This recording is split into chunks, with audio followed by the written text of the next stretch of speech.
but it was on the occasion of the inauguration of a president. And if you go back to other sermons in those moments, there's almost always a word to the president. So it wasn't unusual in that way. But in the particular moment we're in, it filled a space that hadn't been occupied for a while. Bishop Buddy, I'd like to just ask you one last question, and sure. I'll give you from the outset an opportunity to not answer this if you don't want to, because it's perhaps not fair of me.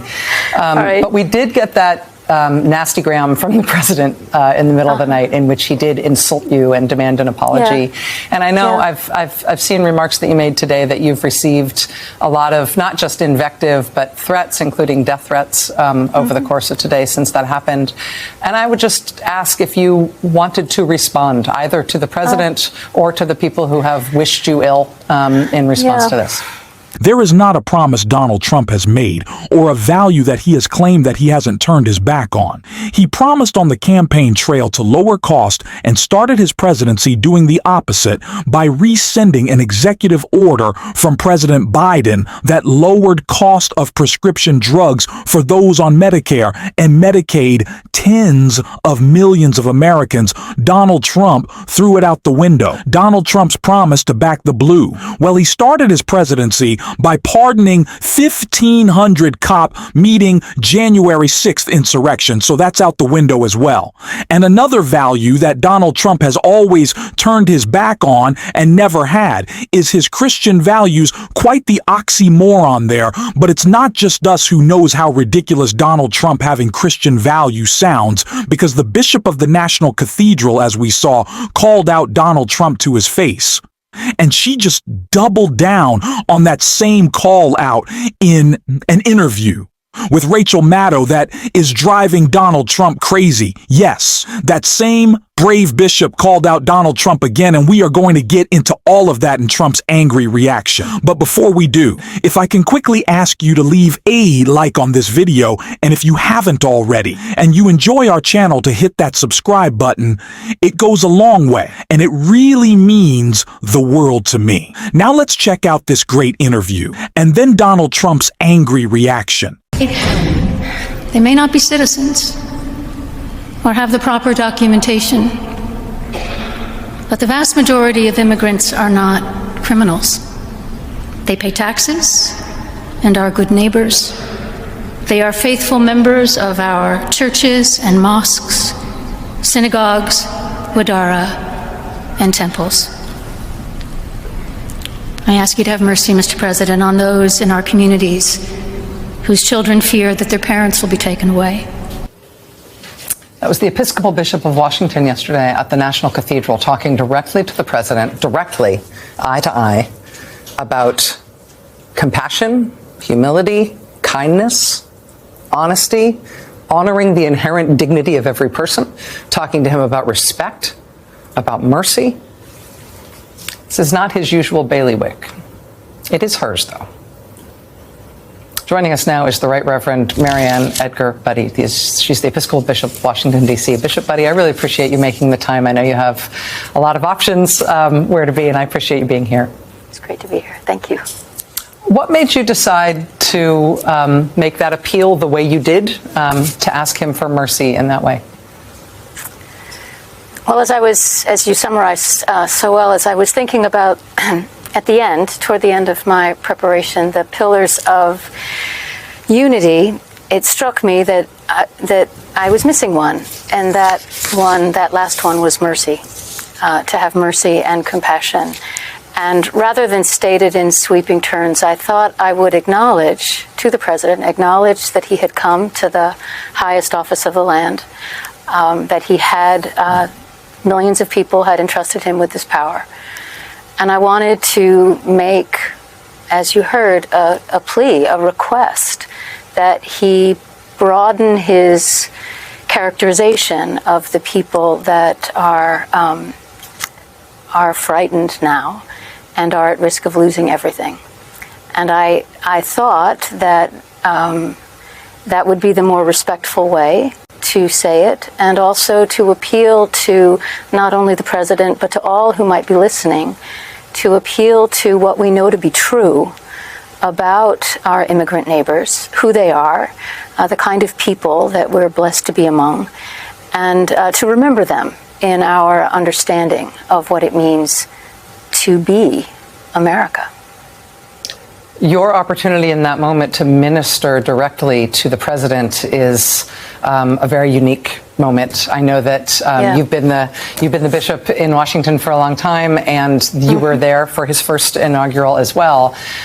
But I wanted to ask about the broader question of the role of the church right now in moral leadership in this moment. We have seen the Catholic Church, the Episcopal Church, elements of the Lutheran Church, other congregations all over the country, very diverse types of churches, offer themselves, for example, as sanctuaries for people who are facing deportation.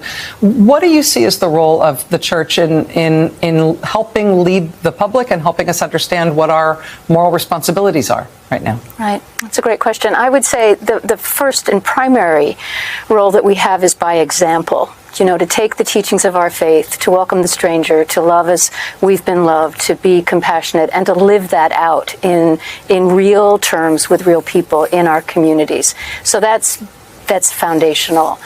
And then, when given the opportunity to speak and to be at times a conscience, at other times a consolation, to be present, ministering or pastoring the common good.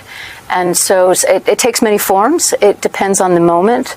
We're in a particularly harsh moment now when it comes to conversations around immigrant populations in our midst, and so that was the reason for the tone I took now. But it could have been a very different tone in a different context, depending on how compassion needs to be manifest in a given time. So before we go any further with that great interview, and the rest is just as good, I want to get into the reaction from Donald Trump, the very angry reaction from Donald Trump to a bishop simply imploring him to recognize and respond to people's humanity, to treat people with dignity. And respect this interview and that call out driven Donald Trump so crazy that he's posting like a madman. Right here, Trump wrote on Truth Social, the so-called bishop who spoke at the National Prayer Service on Tuesday morning was a radical, left hardline Trump hater. She brought her church into the world of politics in a very ungracious way. She was nasty in tone and not compelling or smart. She failed to mention the large number of illegal immigrants that came into our country and killed people, many who were deposited from jails and mental institutions. It is a great crime wave that is taking place in the USA. Apart from her inappropriate statements, the service was a very boring and uninspiring one. She's not very good at her job. She, in her church of the public, in apology. So a lot to unpack. And that woo tantrum from Donald Trump. But if we want to talk about someone who brought politics into religion or religion into politics, can we not focus first on the guy selling cheap Chinese Bibles with his name on them? Maybe that is a more inappropriate intersection than saying, yeah, Christian values, if they're practiced properly, are not fear-mongering against immigrants, attacking trans people, trying to make the world more scared. It is recognizing the humanity in all of us. It is forgiving. It is loving. And that upset Donald Trump, that upset MAGA, that's driven them so crazy, that shows you, that tells you everything you need to know. And with that said, I want to check out a little bit more of this great interview. Even before we had the sort of, you wouldn't use these terms, but I'll use it, sort of nasty reaction from the president in the overnight hours, in which he demanded an apology from you and insulted you in personal terms. Even before we got that reaction from him, a lot of people were describing what you did as brave. And I wanted to get your reaction to that. I mean, as a high-ranking church leader who's been doing this job for a long time, I imagine that speaking in public isn't difficult to you, and speaking on difficult truths isn't difficult for you. But what do you make of the fact that I think a lot of people are feeling, are seeing in you a form of courage that they hope they would have themselves? Well, just a slight correction. I'm I'm afraid every time I step into a pulpit, right? That really never goes away. Large or small, it doesn't matter. It's a huge responsibility, tremendous vocation, and how many people get that amount of time and uninterrupted speech, right? So it's a really big deal, and I take it very seriously every time. So yeah, I was nervous. I was scared. I think perhaps the reason why it had the effect that it did is because for a while now there has been very little public, there hasn't been much of a narrative outside of the narrative that the president has been describing, right? People have gone quiet or they've been ignored. And so this was a moment, and I had no idea who was paying attention. I mean, the inauguration was the day before. There weren't that many people in the cathedral. It wasn't crowded. It was a group of people who had gathered at his invitation, but it wasn't something that was in public discourse. And so I think in some ways that was perhaps the reason why it had the effect that it did. It is also an audacious thing to address anyone directly from the pulpit. I typically do that for weddings, when you talk to a couple. Do you know what I mean? At funerals, you talk to the family you're seeking to console. This was a service of prayer for unity for the country, but it was on the occasion of the inauguration of a president. And if you go back to other sermons in those moments, there's almost always a word to the president. So it wasn't unusual in that way. But in the particular moment we're in, it filled a space that hadn't been occupied for a while.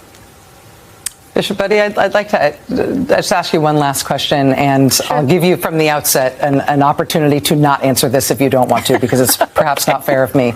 All right. But we did get that nasty gram from the president in the middle of the night, in which he did insult you and demand an apology. Yeah. And I know I've seen remarks that you made today that you've received a lot of not just invective but threats, including death threats, over the course of today since that happened.